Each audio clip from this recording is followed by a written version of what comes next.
Assalamualaikum warahmatullahi wabarakatuh. Bagaimana kabar kalian anak-anakku yang hebat? Hari ini kita akan bertemu pada pembelajaran bahasa Indonesia menyajikan teks diskusi. Semoga kalian tetap semangat dalam belajar. Sebelum kalian lihat video selanjutnya, silahkan kalian buka buku paket kalian untuk kelas 9 halaman 116 sampai dengan halaman 145.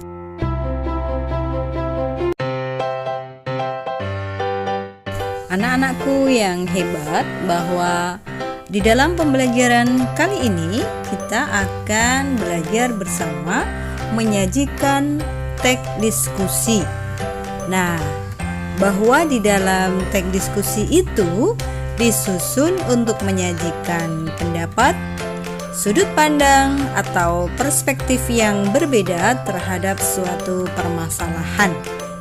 Nah, kegiatan ini sebenarnya sudah kalian jumpai, misalnya pada rapat OSIS tentang penyusunan kegiatan OSIS yang paling tepat, atau rapat di tingkat RT pada saat membicarakan masalah sampah di lingkungan RT.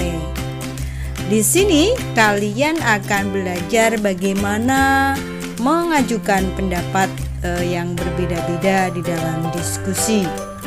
Kadang ada pendapat yang setuju mendukung terhadap suatu gagasan, ada yang bertentangan, dan ada juga yang masih ragu.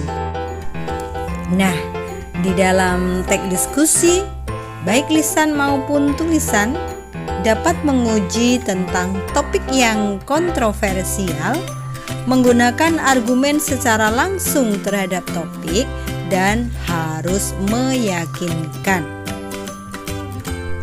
Sebenarnya dulu waktu kalian sebelum kelas 9, kalian sudah belajar tentang teks jenis eksposisi.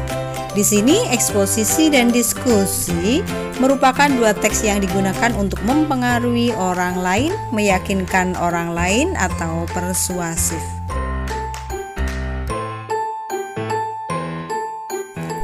Kita akan belajar mengidentifikasi informasi teks diskusi.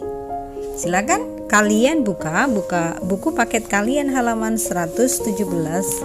Di sana ada sebuah teks untuk bagian pendahuluan bahwa anak-anak hampir di seluruh dunia, terutama di kota-kota besar, kini semakin gemuk dan semakin diperburuk dengan gaya hidup yang tidak sehat. Nah, cara terbaik untuk gaya hidup sehat itu dengan cara apa? Bisa melalui permainan olahraga atau juga dengan permainan-permainan dari diri kalian sendiri. Hal itu agar aktivitasnya nantinya menjaga anak-anak tetap kuat, bugar, dan sehat. Pertumbuhan fisik itu memerlukan banyak latihan gerak setiap hari, dan cara terbaiknya adalah dengan melakukan olahraga. Nah, olahraga dan permainan yang bisa kalian lakukan, misalnya ada galasin, ada lompat tali, kemudian ada olahraga-olahraga yang lain. Bersyukur kita hidup di Indonesia dapat memainkan semua olahraga sepanjang tahun. Nah, dibandingkan dengan anak-anak yang tidak suka berolahraga, mereka hanya menonton televisi atau bermain game online atau bermain video game. Secara otomatis latihan geraknya itu masih kurang.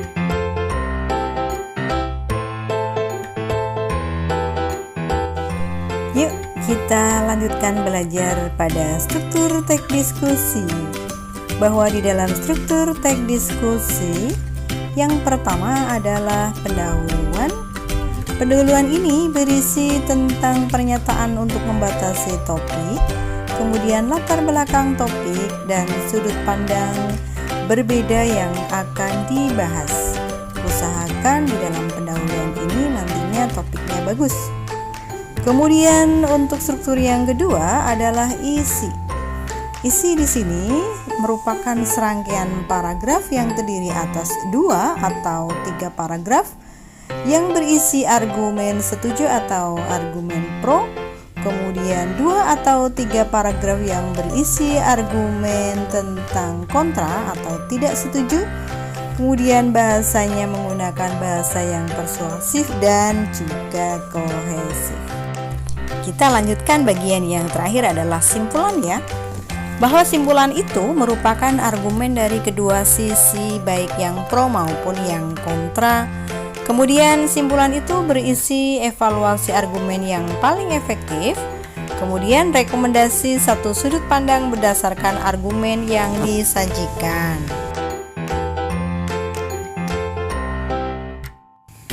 Anak-anakku yang hebat, hari ini kita cukupkan dulu pembelajaran teks diskusi. Kita bertemu lagi dalam pembelajaran di minggu berikutnya. Cukup sekian dulu. Terima kasih atas perhatian kalian. Wassalamualaikum warahmatullahi wabarakatuh.